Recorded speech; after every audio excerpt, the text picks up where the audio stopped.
Illinois Stories is brought to you by the Corporation for Public Broadcasting and by the support of viewers like you. Thank you.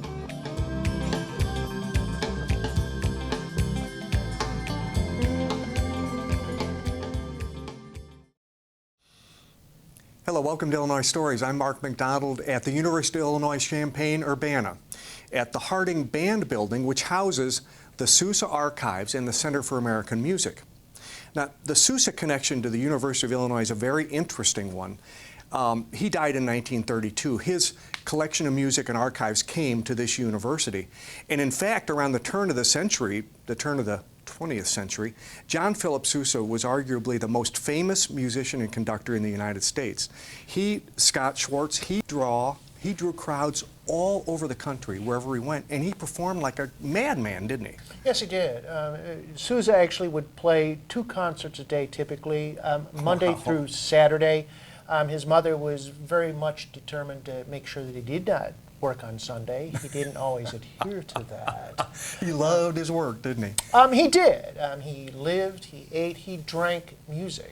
It was his life, and quite frankly, we're quite thankful that he did all of that because his legacy lives on today at the university. Yeah. He is, of course, famous for his marches. I don't know if anybody was really making marches before he started composing them, but his since then and still today are the most famous ones, aren't they? You know, it's ironic that everybody thinks of him as solely the composer of marches, and he wrote many. The Civilian Band, which starts in 1892, technically only marched 7 times.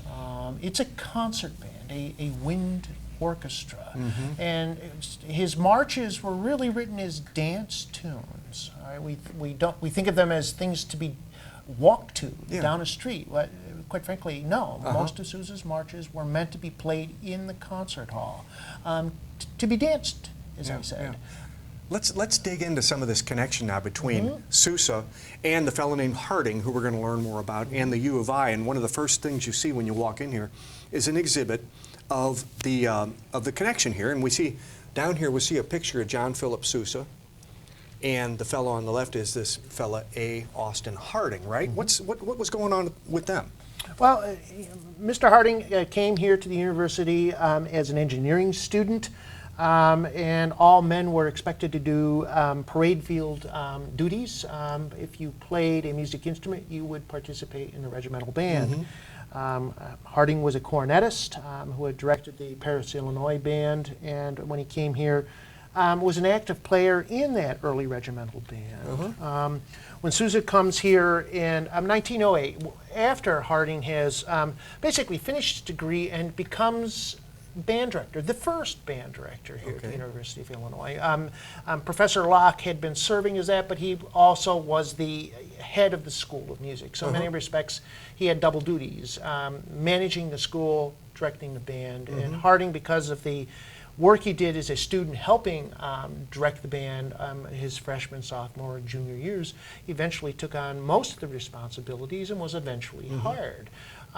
His view of the regimental band model was much broader than many other colleges, and so he wanted to push this out. And when Sousa came here in, I believe it was 1908, basically for the dedication of the Fullinger Auditorium, what we call the campus auditorium on the quad, the band came here, and it was at that point that Sousa and Harding meet at the president's house over dinner, and Harding basically tells Sousa that he's envisioning a collegiate band model based on Sousa.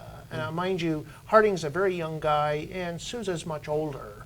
And so we often wonder what was his reaction, but clearly he must have been intrigued because up to that point, musicians came from community bands. Yeah, they weren't university bands at this time, and in fact, it wasn't the U of I one of the first or instrumental in that whole movement of now you get to play with a real band in college, and you get credit for it too. I mean, it becomes a real.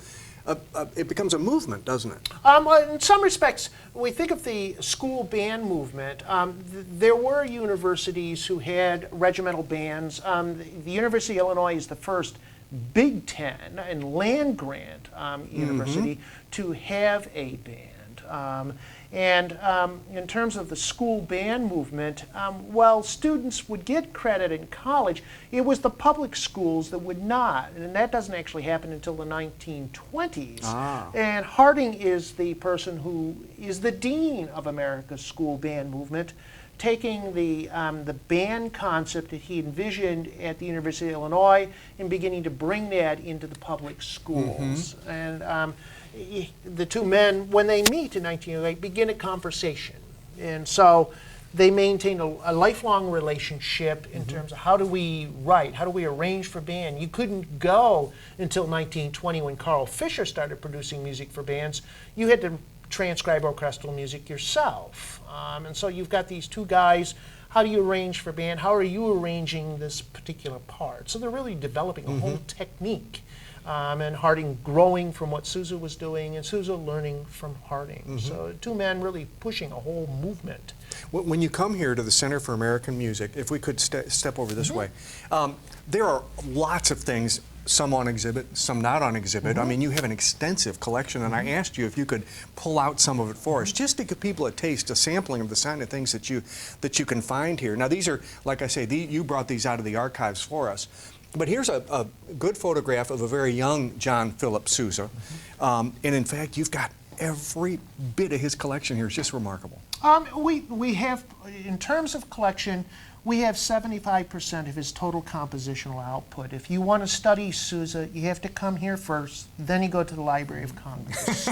You gotta come here first. So we have the music, we have photographs, we have artifacts. The photograph of Sousa that you just pointed to dates from the teens, and you'll notice that he's in full dress with many of the awards that he had earned. And we have, for example, the gloves he wore when he conducted the Illinois Band in 1930, and the baton. He writes the University of Illinois March. It's a very unique piece, and he debuts it. It's the first collegiate band piece he writes that's actually premiered on radio. And that was quite a thing. I'll bet. And it's actually played by the Sousa Band before Harding's band even gets to play it. Is that right? So he premieres it publicly. Well, that's not so bad for Harding. No, he could be the second, right? He got to be the second. That's correct. He's invited here to conduct the Illinois Band in 1930. And so we have his kid gloves. He was notorious for wearing a set of white gloves for a single performance and disposing of them. And so we have those gloves, plus the walnut baton he would have used. And just to show a little bit of variety here too, you have this horn here is very old, isn't it? Well, they're actually both old. We have the pocket cornet to the left here, which was won by Herbert L. Clark, what we consider the godfather of brass playing in the 19th century. He played lead cornet in the Sousa Band. The cornet was given to him as first prize for winning a cornet competition. Took place in Evansville, Indiana. And the maker of the horn was Henry Diston. Henry Diston was also the judge of that cornet competition. And if you know your instruments, you know who Diston is, right? That is correct. He was famous as a builder of these instruments. Yes, Mr. Diston would be what I would describe as the Stradivari of brass makers. If you played a Henry Diston horn, you were playing the best instrument possible. And so in many respects, you have this maker who makes this one-of-a-kind cornet as the first prize for the cornet player. The story goes that when Harding steps forward to receive the award, he meets Diston, and Diston congratulated him on the fine performance and basically said, "I look forward to hearing many great things from you," and then reaches behind him and hands Mr. Clark this horn. And by the way, use this when you play them, right? What about this one here? The horn next to it is a butterfly cornet in 1850s, Civil War era. If we were to look at the two horns, they are both cornets. The only difference is the Henry Diston instrument is in the key of B flat, and the pocket cornet is in the key of E flat. And the E flat instrument was the instrument that was used for the soloist, in a band. The bell up was the concert cornet. And we have another set of over-the-shoulder horns from the same Civil War era, where the shoulder, the horn points over the shoulder for marching. So, because the bands marched in front of the soldiers, the horns over the shoulder. So they could hear it. So they could hear that's it. interesting. So we have two concert instruments here. I also asked you if you could come up with a piece, a Sousa composition written in his own hand, and you said, well, yeah. And you got it out for us here. We have the Chariot Race. This would be from the 1880s. This is in his hands. And we're looking at the conductor's part. Normally, we often think of the conductor's part, we think of a full score. But in many instances, in the 19th century and even the early 20th century, the creator would sketch out who had the melody and what they were playing. And as you'll notice, he says, okay, the first part of it here, okay, you've got bassoons, you have the cornet solo here, right? And this is followed by the alto sax. So all this does is, he's familiar with the tune, is point, okay, bassoons will be here, now I'm going to zip and now lead the alto sax. So in essence, this is what he would have worked with as the conductor, all right? I would truly call a condensed score. And this is called the Chariot Race. This is correct. And one other thing you can do here at the Sousa Archives is you can hear music on these players that were sort of being developed as the music was being written. So I asked you, well, could we hear a Chariot Race? And you said, well, yeah, let's do. So and you got it queued up for us? That I do, yes. And this is just one of the Victrolas. You've got a number of these here on, that I on do. exhibit, don't you? Yeah, I'm going to put on my white gloves to be a good curator here. We're listening to, we're going to listen to a 1912 recording of the Sousa Band, led by Arthur Pryor.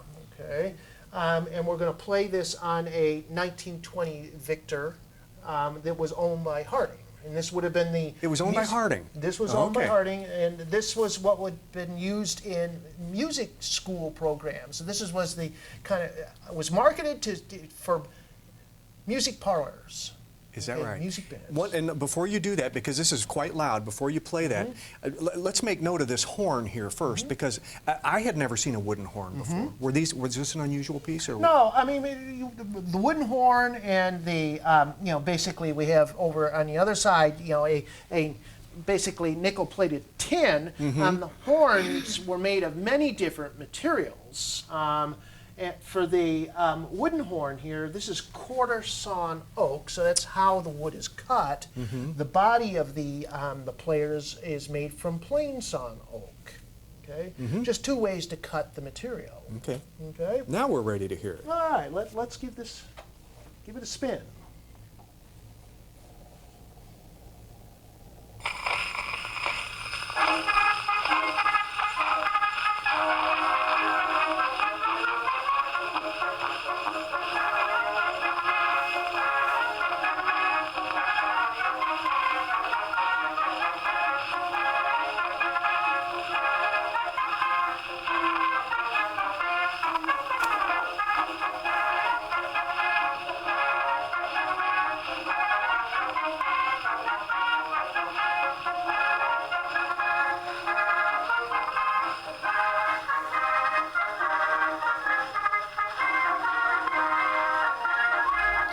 Well, Scott, 12 years before that device, there was another one made which didn't play records as we saw. They actually used cylinders, didn't they? That's correct, yes. And it's this Edison piece right here. Right, we have the Edison Standard player, and we can play this particular cylinder. This is Iola, which was recorded by the Edison Military Band.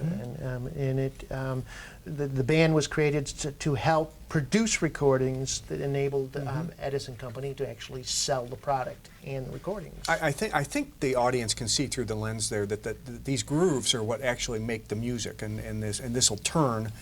You put it on a cylinder, it'll turn, and those grooves will create the vibrations that make the music. That is correct. And this is it is a Thomas A. Edison player that is from correct. 1908. That Let's is. hear what this thing sounds like.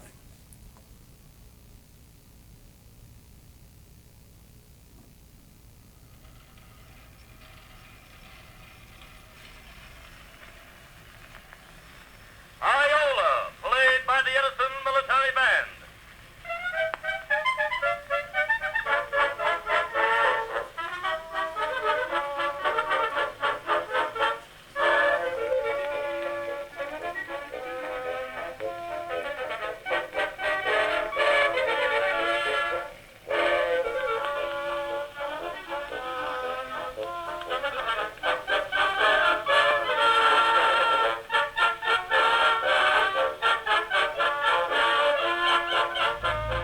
Scott, I asked you earlier if I had seen everything in your collection here, and you said, no, the tip of the iceberg. That's right. And then you said Mr. Harding's office, when he was the conductor, right? He said that was his office. That's where all the archive material is. So can we go in there and take a look? Yeah. It gives a remarkable amount of material. Yeah. Thank you, sir. Okay. Yeah. And we're basically no longer in Mr. Harding's office. We've converted that into a proper place to store stuff. So the first 5 ranges are all of the Sousa music manuscripts and publications. Oh my goodness. So a total of 75% of his total compositional output is here. From the floor to the ceiling, and we're looking at 5 racks of these boxes, and it's all Sousa's original material. Yes, and publications. Wow. Yeah, this is what the band used, and I mean, it's quite extraordinary. Oh, it is. And one of the things that He people was prolific too. I mean, look at what he produced in his lifetime. It's remarkable. Yeah, it would be everything from Stars and Stripes to the Chariot Race. Covers everything from opera to dance music to just simple marches, and it is all here. People ask me all the time, how'd that stuff get here? That was my next question. I mean, because he didn't go to the U of I, he didn't work at the U of I, but we ended up with it. Right. The stuff all came here because of the relationship Sousa had with A. Austin Harding, the first band director. They meet in 1908, and that lifelong relationship between 1908 and 1932 was lasting. And basically, Sousa recognized for his legacy to live on, he needed several things. He needed a band equal to his own, and he considered the Illinois band that. And we have that in writing. He needed a conductor who truly understood how to conduct his music. And Mr. Harding was the man. Yeah, that's right. And so in 1932, when Sousa dies, it doesn't take long for that settlement to occur, does it? It ends up here in 1932. That's correct. Sousa dies in March 1932 in Reading, Pennsylvania, and they had already discussed, what should happen to the music when he passes. And in August, 39 trunks and 2 boxes arrive here. And eventually, of course, this building doesn't exist. It's more like a Quonset hut. This building comes about much later, so the music ends up in the basement of the library, and instruments are in the Armory building. And then this building comes about 1958-59. It's perfect location. It's the band building. That is correct. And it's named after Harding, right? That is correct. Now, you've got other things in here, too, besides Sousa's music. And I said, well, what else you got? And you said, well, just take a look at some of these drawers. And this is just remarkable because it's also the Center for American Music, right? People ask me, did I come here because of Mr. Sousa? Well, I'm sad to say that I left the Smithsonian not for Mr. Sousa. I came here because of these, our Clarinet Collection. Oh, my goodness. We have an extensive collection. The clarinets on the left date from the early 1800s, made of boxwood, ivory. Then we have clarinets belonging to Mr. Smith, who played in the Sousa Band 1920. And literally, it's an extraordinary collection. And we have 3 doors of clarinets. My favorite is the 1912 clarinet at the very end. over That's here? right, made of rosewood. Oh, it's beautiful. And of course, we have some of the marching band clarinets here towards the end, made of metal. You could not march in the rain with a wooden clarinet, but you could have something metal. Sure. And needless to say, was definitely left on the marching field, not the concert hall. Wasn't a pretty sound. This entire box of drawers, it's all clarinets? No, actually, we have clarinets in the first drawers, then we have flutes the next 2. Let's see what we have here. So we have our walking stick flute made of maple here. The flute's made from grenadilla, ebony, Just the full variety of woods. Then if we slip down just a bit lower, let's see what we've got here. Wow. We have a rothophone here, which looks like a saxophone. It's actually the tenor rothophone, quite unusual. We have the Pace slide trumpet over here. This dates from 1880. Now, most think that's a trombone, but it's not. It's a trumpet, huh? It is a slide trumpet. Wow. And then, the drawer above it, we have such exotic instruments as your taragatos here, a Hungarian instrument, baritone oboe here, still fully playable. Then we have sarrusophones on the very end, a double reed brass instrument. Oh my goodness! You're not going to live long enough to put all this stuff into exhibits. That's correct. Yeah. Because you really have this is a wealth, I'll tell you. We try to keep the instruments in playing condition, and whenever possible, people have the opportunity to look at them, and if they're playable, begin to play them. Oh, this is remarkable. Thank you so much for showing welcome. it to us. Scott, a whole corner of this museum area is filled with this creation. It's one of a kind, isn't it? That's correct. This is the Salmar construction. The Salmar construction. And Salmar, that's part of the man's name who developed this, right? That's correct. His name was Salvatore Martirano. That's correct, yes. And he worked at U of I. Yes. And he created this, I don't know what else to call it, except maybe something like a synthesizer. Yes. Basically, if we can, in the simplest terms, a synthesizer that has a brain of sorts. It was designed to compose music in the form of a conversation. It's built from the TTL boards of the Iliac II during the 1960s and early 70s, when computers were just being thought of as things to create. Remember, artificial intelligence will give you the ability to, let computers do everything, and you sit on the couch and eat bonbons. Yeah, that's never really come to pass. But, no, thankfully. And it won't with music either, I guarantee you. But it does do certain things, and I'm sure some people have taken this knowledge from this and developed other things with it. Give us some idea of what she can do. Okay, let's get her on. She's trying to be finicky right now.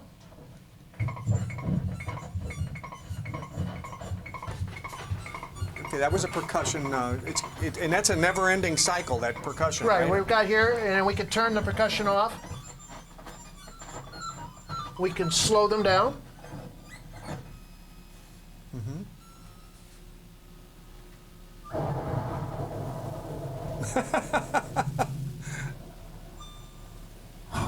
Hundreds of buttons. Let's see what we've got It has here. registers, it has clocks. Basically 4 clocks. Each clock controls 2 oscillators. Each oscillator has the ability to provide infinite sound possibilities. So you have infinity times 8 plus the percussion generator. Wow. Salvatore was some kind of a genius, wasn't he? He was an exceptional musician, jazz musician at that, and developing a device that can improvise in the form of a conversation. And that's really how this operates. Operates as a musical improvisation, as a conversation. Not too unlike you would have a trading of fours on a jazz performance between 2 soloists. Only in this instance, now I have basically 8 oscillators working with one another in many different ways, and it never repeats. So if we come back in an hour, it'll be a completely different sound. I turn it off and restart it, it'll be an entirely different thing. We've done several major performances with this.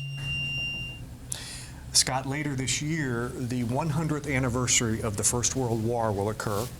And you have a new exhibit up here at the Sousa Archives about John Philip Sousa's relationship with the military during World War I. It's a pretty fascinating story, isn't it?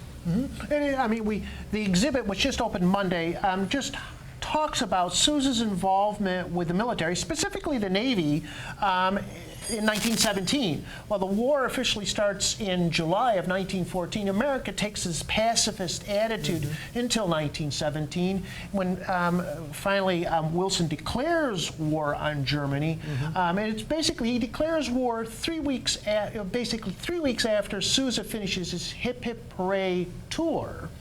And then Sousa then goes to the Marines and the Army and says, "How can I help you?" And they both respond, "You're too old, thank you." And Commander, they missed the boat, didn't they? They did. And Commander Moffett of the Navy asked him if he'd be willing to help the Navy train its battalion bands, and he agreed to do that. And he agreed to do it for $1 a month, with the proviso that for the contracts he had with a civilian band, he could leave the Navy to finish those up. And they willingly... Look at this one here. Look at this one here. You can see he's got maybe 100 band members. Each one has a horn. Or not all horns. I guess they're all horns, as far as I can see. But look at the size of his band. That would be the Navy Band of 1917, and they're marching down Fifth Avenue. This would be for the first Liberty Loan Drive. And there were 4 Liberty Loan Drives that helped raise money for the war. This is interesting too. Look at this a cartoon of Uncle Sam and John Philip Sousa, and then next door to that, another one of his pieces, and I assume it's war related. This is the Hip Hip. This is the New York Hippodrome March, which he writes in 1915. So while the U.S. is in a passive mode, Germany and France and Great Britain are fighting. He's involved with this great theatrical extravaganza at the Hippodrome, and he writes this march for it. And eventually they perform this every night for literally months. It was the longest stint where the band was hired for 2 performances every day, Monday through Saturday, and occasionally on Sundays. And when they then toured the Hippodrome stuff, just before the war, this is what they played. And basically in April, when America declares war, he steps up, and this is a wonderful ad, and he steps up and asking, musicians, we need you. Yeah. Thank you so much for joining us and showing us around. My pleasure. Been terrific. Thank you for coming. This World War I exhibit at the Sousa Archives is up for a year. But there's plenty else to see here, and if you want to see this and the rest of the archives and the Center for American Music, you can come Monday through Friday from 8:30 to 5. Scott will be here, or one of his assistants, to show you around. If you want to come at another time, call ahead for an appointment.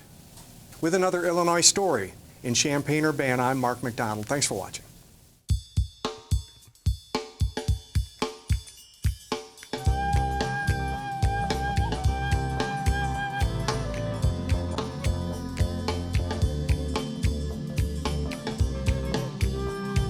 Illinois Stories is brought to you by the Corporation for Public Broadcasting and by the support of viewers like you. Thank you. For a DVD copy of the program you've just seen, send $19.95 to Network Knowledge, P.O. Box 6248, Springfield, Illinois 62708. Be sure to include the program name, subject, and when the program aired. You can also order with your credit card by calling 800-232-3605.